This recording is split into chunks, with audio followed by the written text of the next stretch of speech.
Des embouteillages comme celui-ci, c'est le quotidien de nombreux automobilistes qui empruntent l'échangeur de l'autoroute A13 à Cricquebeuf. Une sortie utilisée pour éviter de passer par le péage d'Incarville situé à quelques kilomètres de là.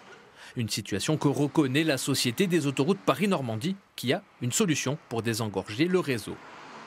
En particulier un abonnement qui s'appelle Domicile Travail Heure, qui est cofinancé avec le conseil départemental de l'Eure.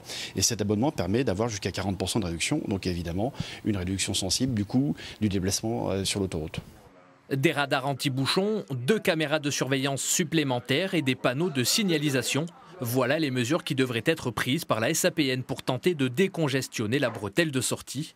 La société ne fera donc pas de travaux de voirie par exemple et mise sur le bon sens des automobilistes. L'équilibre des déplacements se fait toujours au niveau individuel. Vous avez un équilibre entre la contrainte potentielle que vous allez subir, notamment dans les milieux périurbains où vous avez régulièrement de la congestion, et bien l'effort que vous êtes prêt à faire. Donc bien, vous avez de temps en temps un certain nombre de gens qui décident que pour eux c'est plus avantageux de continuer par l'autoroute, le cas échéant de payer le péage, avec un abonnement ou pas d'ailleurs, et globalement ça fait un équilibre des flux qui fait plus ou moins de congestion sur des sorties comme Cricquebeuf.